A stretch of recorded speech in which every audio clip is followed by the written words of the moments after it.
ओम नमः सिद्धेभ्यः। नमो अरिहन्ताणं नमो सिद्धाणं नमो आयर्याणं नमो वज्रायाणं नमो लोये सव्वसाहुणम्। मंगलम भगवान वीरो मंगलम गौतमो गणी मंगलम कुंद कुंडार्यो जैन धर्मोस्तु मंगलम सर्वमंगल्य मंगल्यम सर्वकल्याणकारकम प्रधानं सर्वधर्माणां जैनं जयतु शासनं जैनं जयतु शासनं येनात्मबोधयतात्मेव परत्वेनेव चापरम् अक्षयानन्दबोधाय तस्मै सिद्धात्मने नमः। चेतिले चेतन चेत्या विना केम चालसे।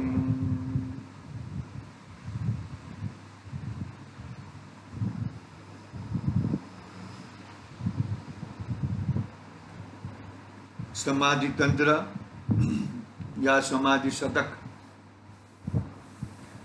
आचार्य पूज्यपाद स्वामी की महान रचना अपने सामने विराजमान है।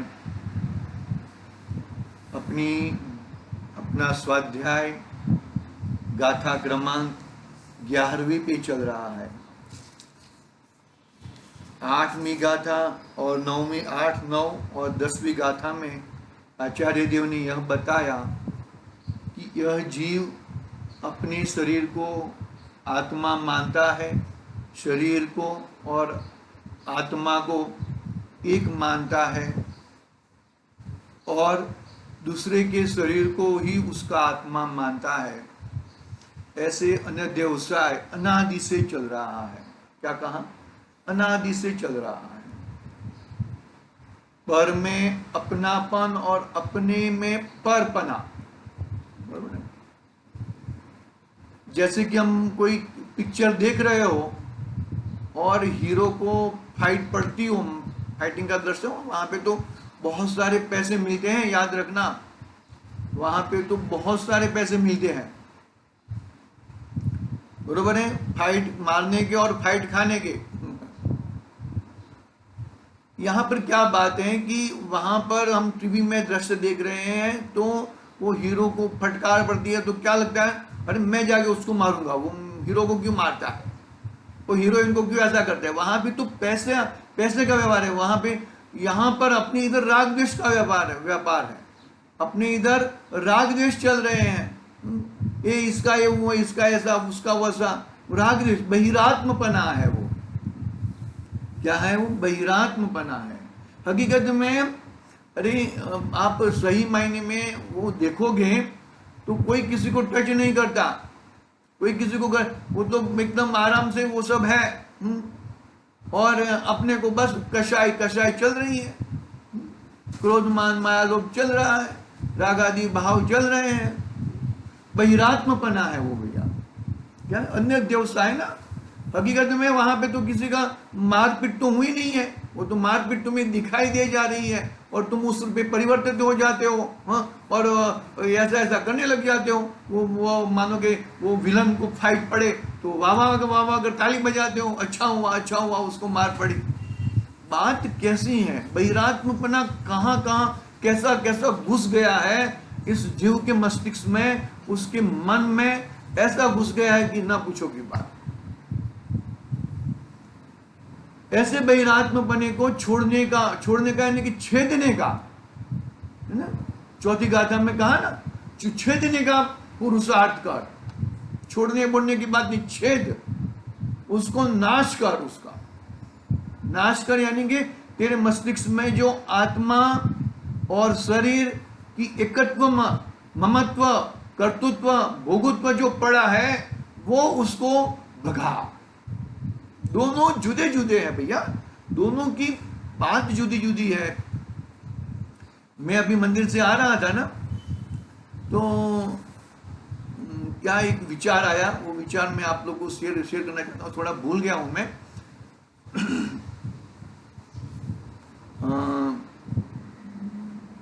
कैसे, हाँ, अरे स्पर्श, पर्श संबंधी है ना, पर्श संबंधी, पर्श संबंधी। तो क्या हुआ, चलो मैं याद आएगा तो मैं बोलूँगा, अभी थोड़ा स्लिप हो गया है। बहुत अच्छा, मतलब वो था, ठीक है। यहाँ पर बहिरात्मपना को आचार्य देव बहुत गंभीरता से ले रहे हैं और वो बहिरात्मपने का त्यजने का पुरुषार्थ किया है। बहुत लंबा विस्तार पूर्वक हमने समझा है, बहुत लंबा विस्तार पूर्वक हमने जाना है। अपनी बात चल रही है, अपना स्वाध्याय चल रहा है, गाथा क्रमांक 11वीं गाथा पढ़ेंगे। 11वीं गाथा संस्कृत वाली पढ़ता हूँ, फिर हिंदी, क्योंकि आज ये गाथा पूर्ण हो जाएगी, कल से 12वीं गाथा में प्रवेश होएगा। स्वपराध्यवसानय्येन देहेष्वविदितात्मनां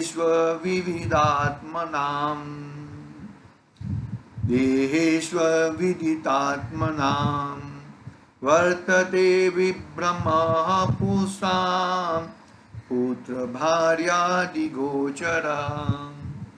अन्य मतलब अध्यवसान करता है। अध्यवसान, देखो इस प्रकार के अध्यवसान से क्या होता है, संसार मिलता है, वो उसे संसार मिलता है भैया, और कुछ मिलता नहीं है। कही देह को आत्मा नहीं स्वपर पहचान, विभ्रमवश तन में करे सुतति आदिक का ज्ञान। विभ्रम है, विभ्रम से तू अपने परायों को, इस शरीर के रखवाले को, शरीर को आनंद पोषण। बहुत मोक्ष मार्ग प्रकाशक का बहुत ही सुंदर उदाहरण दिया है, हमने और कुछ बोलने की बात ही नहीं रखी है। विशेष स्पष्टीकरण में पूरा मोक्ष मार्ग प्रकाशक आ गया है, ऐसा समझ लो। मतलब मोक्ष मार्ग प्रकाशक का भी समाधि तंत्र के साथ में अपना स्वाध्याय हो रहा है, वो पकड़ के चलना, बात बरोबर है। देखो क्या कहते हैं विशेष स्पष्टीकरण में, शरीर तथा संयोग होने, शरीर का क्या कहा, तथा शरीर का संयोग होने और छूटने की अपेक्षा से जन्म मरण होता है, बरोबर है। बालक का जन्म हुआ तो बरोबर है, जीव का तो जन्म कभी होता नहीं है और मरण भी नहीं होता। जन्म जरा मृत्यु विनाशनाय, बरोबर है। तो यदि विनाशनाय का मतलब क्या है कि वो हकीकत में तेरा जन्म भी नहीं है, तेरा बुढ़ापा भी नहीं है और तेरा मरण भी नहीं है। तूने अपने मस्तिष्क में, अपने ज्ञान में, अपने विभ्रम में ऐसा मान लिया है, विभ्रमता से मान लिया है। तो क्या कहते हैं यहाँ पर विशेष स्पष्टीकरण में मोक्ष मार्ग प्रकाशक का आधार लेकर, शरीर का संयोग होने और छूटने की अपेक्षा से जन्म मरण होता है, उसे अपना जन्म मरण मानकर मैं उत्पन्न हुआ, मैं मरूंगा ऐसा मानता है। मैं मरूंगा, मैं उत्पन्न हुआ ऐसा मानता है। कौन मानता है? विभ्रम से, उल्टी मान्यता से ये चीज ये मानता है, बरोबर ना। बालक का जन्म हुआ, वहां पे तो क्यों कौन आया है? अंदर का जो विराजमान जो जीव है वो तो अनादि निधन है, न उसका जन्म है न उसका मरण है। तूने शरीर के संयोग मिला तो उसको जन्म मान लिया, और शरीर का वियोग हुआ तो तूने उसकी मरण मान लिया। ये तेरी विभ्रमता है, ये अध्यवसाय है तेरा। आई में ये विभ्रम है, ये तेरा अध्यवसाय है। तथा शरीर की अपेक्षा अन्य वस्तुओं से नाता मानता है। शरीर की अपेक्षा से सांप को रहने के लिए क्या चाहिए? बिल चाहिए। तो बिल को, जो बिल है वो बिल को अपना मानता है। हम लोग कहाँ पे रहते हैं? फ्लैट में, घर में, बंगलों में रहते हैं, उसको अपना मानता है। उसका संयोग, जिसका संयोग होता है वो, उसमें कुछ खरोच बरोच हो गई, अरे गाड़ी, खरोच की बात आई ना, गाड़ी याद आ गई। अरे गाड़ी के अंदर नई गाड़ी लाई हूँ और जरा भी खरोच पड़ जाए तो उसके दिल के 2 टुकड़े हो जाए ऐसा है। शरीर की अपेक्षा अन्य वस्तुओं से नाता मानता है, जिसके द्वारा शरीर की उत्पत्ति हुई उन्हें अपने माता पिता मानता है। जिसके द्वारा शरीर की उत्पत्ति हुई उन्हें अपने माता पिता मानता है। जो शरीर को रमण कराए उसे अपनी रमणी मानता है। जो शरीर से उत्पन्न हुआ उसे अपना पुत्र मानता है। जो शरीर को उपकारी है उसे अपना मित्र मानता है। जो शरीर को बुरा करे उसे शत्रु मानता है। कितनी सरल बात है। टोडरमल साहब का तो कोई उपकारी अलग है, इतना सरल भाषा में बता दिया है, अपनी भाषा में, कोई संस्कृत नहीं, कोई प्राकृत नहीं, सीधा चलती भाषा में। और तो अभी तो सभी भाषाओं में उसका अनुवाद भी हो चुके हैं मोक्षमार्ग प्रकाशक के। जीवन में 2 ग्रंथ जरूर पढ़ना, अभ्यास आद्योपांत, एक ग्रंथाधिराज समयसार का और मोक्ष मार्ग प्रकाशक का। इतना खुलासा विशेष पूर्वक होएगा कि हम समझ में नहीं आते। वो बात याद नहीं आई है मुझे, वो स्पर्श संबंधी थी, कुछ समझ में नहीं आ रहा है। एनीवे, चलो ठीक है, याद आएगा तो कह दूंगा, लेकिन फिर कभी। जो शरीर के उपकारी हो, जो शरीर को खाना देते हो, शरीर को लालन पालन करते हो, वो उसे अपना मित्र मानता है। और जो शरीर का बुरा करे उसे शत्रु मानता है, इत्यादि रूप मान्यता होती है। अधिक क्या कहे, जिस प्रकार से अपने को और शरीर को एक ही मानता है, एन प्रकार है, कैसा भी करके शरीर को अपना मानता है। बहिरात्मपना है भैया। वो शरीर तो छूट जाने वाला है, शरीर रहने वाला नहीं है। उस शरीर को अपना मानते हो तो शरीर कितना टाइम तक तुम्हारा रहेगा, कितना टाइम तक साथ देगा। इस शरीर से भिन्न भगवान आत्मा को जानने की, देखने की प्रक्रिया करो तो ही अपना कल्याण हो सकता है, अन्यथा कल्याण नहीं होएगा भैया। देखो दूसरा पैराग्राफ है, वो पढ़ता हूं मैं। तथा जैसे जहां वह पागल ठहरा था, वहां मनुष्य, घोड़ा, धनादि कहीं से आकार ठहरे, वह पागल उन्हें अपना जानता है। पागल का उदाहरण दिया है ना। पागल कौन से नदी किनारे पे ठहरा था, खड़ा था, तो वो एरिया को अपना मान लेता है, वो सब मेरे हैं। और वहां पे राजा की सेना आती है तो राजा की सेना वहां पर ठहरती है, उसको तो कोई पूछता नहीं है, उसको कोई करता नहीं, क्योंकि पानी जहां पे नजदीक हो वहां पर सैन्य विश्राम लेता है, तो इसको कोई पूछता नहीं है। और सुबह उठते ही वो प्रस्थान कर लेती है। समझ में आई बात? नहीं आई। तो कहने का भावार्थ ऐसा है कि ये पगला क्या मांग रहा है, देखो। तथा जैसे वह पागल ठहरा था, वह मनुष्य, घोड़ा, धनादिक कहीं से आकर ठहरे, वह पागल उन्हें अपना जानता है। वो सब मेरे हैं, वो मेरे को पूछते नहीं है कुछ नहीं, लेकिन वो फिर भी वो मेरे हैं।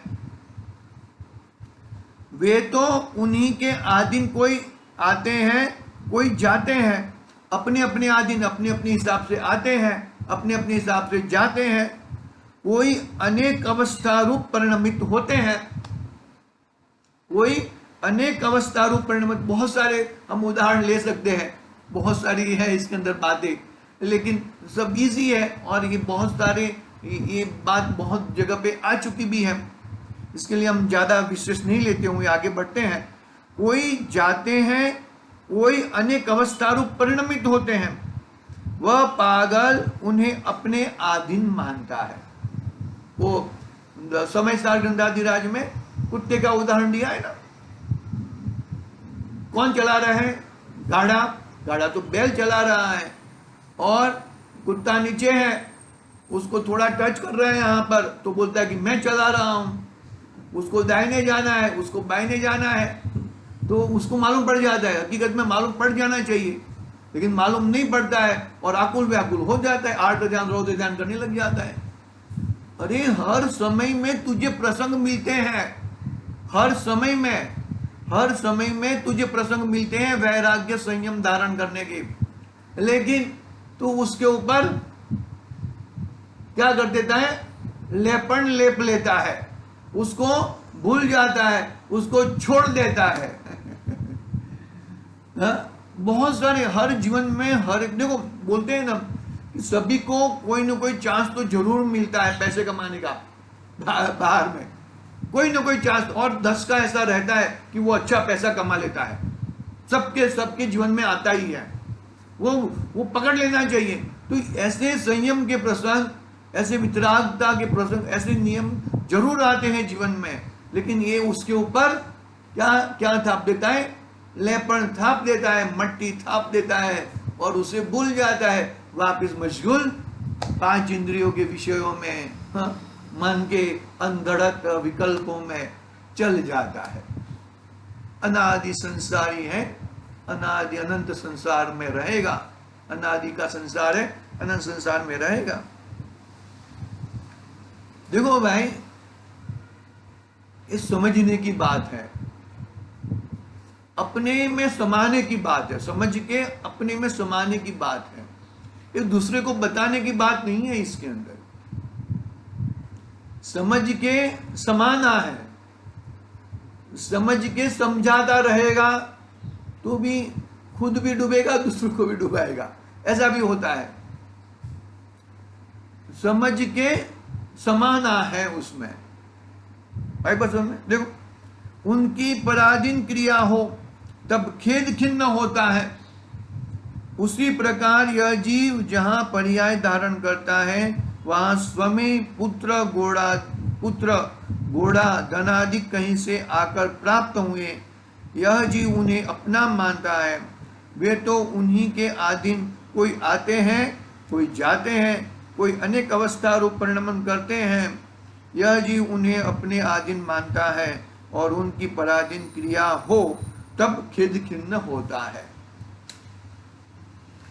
आई बात समझ में? मतलब ये उसने क्या मान लिया कि ये बैलगाड़ी मैं चला रहा हूं, लेकिन जब उसको मालूम पड़ा ना कि उसको तो दाहिने जाना है, मुझे बाइने जाना है, तो फिर अरे तभी उसको ज्ञान हो जाना चाहिए था। अरे वो मैं नहीं चला रहा था, वो तो स्वयं चल रहा था, उसके बैल से चल रहा था। मैंने फोकट में मैंने ऐसा मान लिया कि मैं चला रहा हूँ।